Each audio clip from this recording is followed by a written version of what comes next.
आज हम समास प्रकरण का अध्ययन करेंगे। यह जो समास प्रकरण है, चाहे बीएमएस, चाहे इंटर की परीक्षा, चाहे 10th परीक्षा, सभी के लिए ये महत्वपूर्ण समास प्रकरण है। तो आज हम समास प्रकरण का अध्ययन करेंगे। तो जो समास शब्द है वो किस उपसर्ग से और किस धातु से और किस प्रत्यय से मिलकर के बना है, इसी का आज हम अध्ययन करेंगे।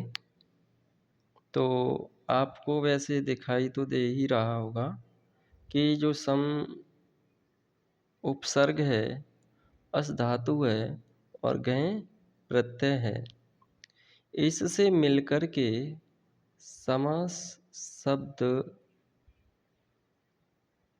बना। जैसे आपसे कोई पूछ भी लेता है कि समास में कौन सा प्रत्यय है, तो आपको आंसर देना होगा, उत्तर देना होगा कि गए प्रत्यय है। अब समास की परिभाषा हम देखेंगे। तो समास की जो परिभाषा है वो आप देख लीजिएगा। अनेक पदानाम एक पदी भवनम समासः, अर्थात अनेक पदों का एक पद हो जाना समास कहलाता है। समसनम समासः, समसनम समास अर्थात संक्षेपीकरण को समास कहते हैं। संक्षेपीकरण को समास कहते हैं। यह आप सभी जानते होंगे कि संक्षेपीकरण क्या होता है। संक्षेपीकरण का तात्पर्य है कि संक्षिप्त करना, मतलब किसी को विस्तार से आप संक्षिप्त कर देना ही संक्षिप्तीकरण होता है। समास का अर्थ है संक्षिप्त। जब दो या दो से अधिक पद परस्पर मिलकर नया शब्द बनाते हैं तो उनके बीच की विभक्तियाँ लुप्त हो जाती हैं और बना हुआ शब्द समास कहलाता है। समास पंचधा। समास 5 प्रकार का आपका होता है संस्कृत व्याकरण में। समास के 5 प्रकार होते हैं। तो इन 5 प्रकारों के समास को हम जानेंगे। पहला जो आपका समास है वो है केवल समास, और दूसरा जो समास है आपका वो है अव्ययी भाव समास, और तीसरा जो समास है वो है तत्पुरुष समास। यह जो तत्पुरुष समास है यह काफ़ी विस्तृत है, और तत्पुरुष समास का जो भेद है वो है कर्मधारा है।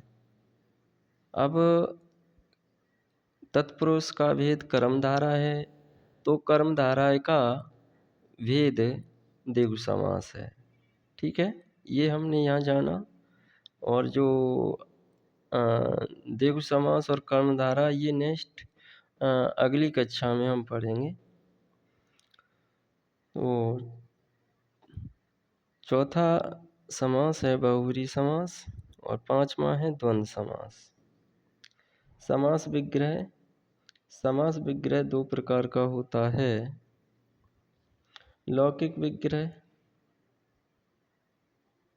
नंबर 1 लौकिक विग्रह, नंबर 2 अलौकिक विग्रह। तो सबसे पहले हम लौकिक विग्रह को जानेंगे। लौकिक विग्रह क्या होता है? वैसे बहुत ही सरल भाषा में हमने लिखा है, जिसका लोक व्यवहार में प्रयोग हो, अर्थात जो प्रयोग लोक प्रचलित या जन साधारण में प्रयुक्त होता है।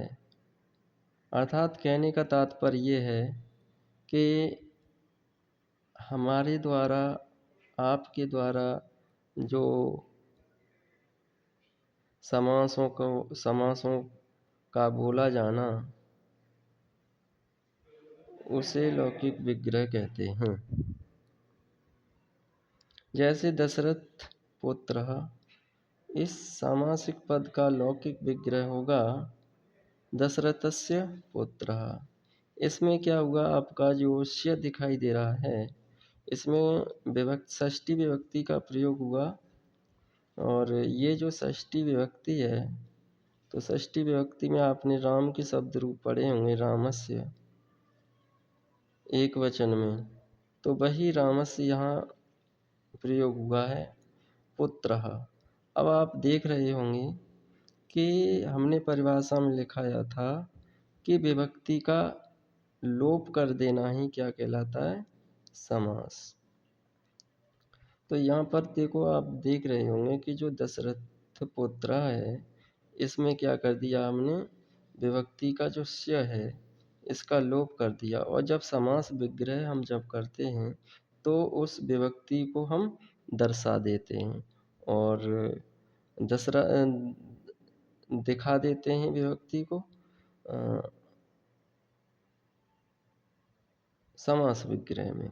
ठीक है, नेक्स्ट आगे देखते हैं क्या है।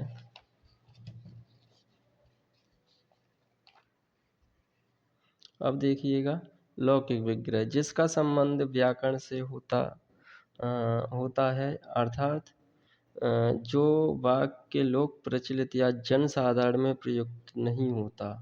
कहने का तात्पर्य यह है कि जो लोक व्यवहार में प्रचलित नहीं है, जन साधारण में हम प्रयोग नहीं करते हैं समास को, है क्या नहीं, वही हमारा लौकिक विग्रह होता है, लौकिक विग्रह होता है। ठीक है, अब व्याकरण की दृष्टि से प्रकृति विभक्ति युक्त हो उन्हें लौकिक विग्रह कहते हैं। जैसे दशरथ ज्ञस पुत्रः शु, आपको दिखाई दे रहा होगा कि इसमें कौन सी षष्ठी विभक्ति में प्रत्यय क्या है, गस, और पुत्रः विसर्ग लगा हुआ है, तो इसमें प्रथमा विभक्ति है। प्रथमा विभक्ति में आपको ने पढ़ा होगा सुप्रत्यय। तो यह आप कभी ये किसी से नहीं कहते होंगे, इस तरह से कभी नहीं बताते होंगे समास के लिए दशरथ ज्ञश पुत्र शु, ये नहीं बता, लोक व्यवहार में यह प्रचलित नहीं है। केवल हम व्याकरण में ही इसका अध्ययन करते हैं इस तरह से। ठीक है ना, यह दशरथ पुत्र इस सामासिक पद का लौकिक विग्रह होगा। ठीक है, दशरथ पुत्र, इसमें भी क्या है, विभक्ति का लोप हो गया यहाँ पर। ठीक है, अब हम केवल समास का अध्ययन करेंगे।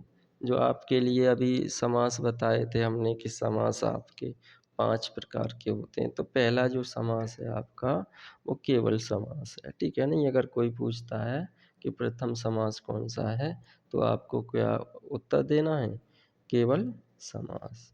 विशेष संज्ञा विनिर्मुक्त केवल समास प्रथम। जब व्याकरण शास्त्र में किसी समास की विशेष संज्ञा नहीं की जाती है तो वह केवल समास कहलाता है। अर्थात कहने का तात्पर्य यह है भाई कि कुछ पद ऐसे होते हैं जिनमें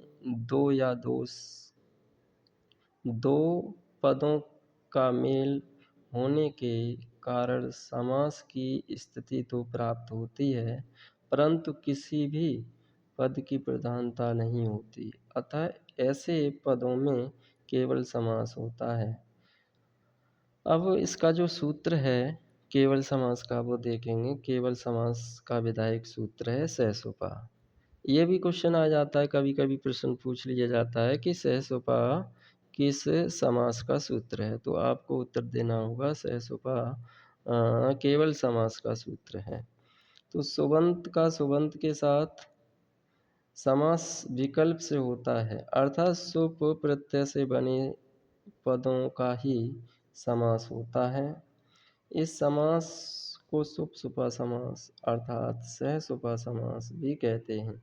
इस समास के पदों का विग्रह कार्य करते समय या तो केवल संधि विच्छेद कार्य कर दिया जाता है अथवा पदों का परस्पर स्थान परिवर्तन कर दिया जाता है। समझ गए नहीं? केवल संधि विच्छेद कर दी जाती है या फिर परस्पर जो पदों का जो परस्पर स्थान होता है उसको परिवर्तन कर दिया जाता है। जैसे उदाहरण भूतपूर्व चरट सूत्र से, इस सूत्र से भूत शब्द का पूर्व में प्रयोग होता है। लौकिक विग्रह, अलौकिक विग्रह और समस्त पद। आप जानते ही होंगे कि लौकिक विग्रह क्या है और अलौकिक विग्रह क्या है। ठीक है नहीं? तो हमने दोनों ही आपके लिए यहाँ लिख दिए हैं, लौकिक विग्रह और अलौकिक विग्रह समस्त पद। तो लौकिक विग्रह जो है, लोक व्यवहार में हम जो समासों को बोलते हैं वो इस तरह के हैं, और अलौकिक विग्रह जो व्याकरण में हम पढ़ते हैं वो इस तरह से हैं। ठीक है? तो पूर्वम भूतः, ये महत्वपूर्ण उदाहरण है, पूर्वम भूतः। तो इसका क्या हो जाएगा आपका अलौकिक विग्रह, पूर्व अम भूतः, भूत सु, भूतपूर्व। ठीक है? इसके बाद देखें पूर्वम अभूतः, पूर्वम पूर्व, अम अभूतः सु, अभूतपूर्व। पूर्वम दृष्टः, पूर्व अम दृष्टः सु, दृष्टपूर्वः। पूर्वम अदृष्टः, पूर्व अम अदृष्टम, अदृष्ट सु, अदृष्ट पूर्वः। आज के लिए इतना ही, और नेक्स्ट जो क्लास आपकी होगी उसमें हम और भी बताएंगे। ठीक है नहीं? धन्यवाद।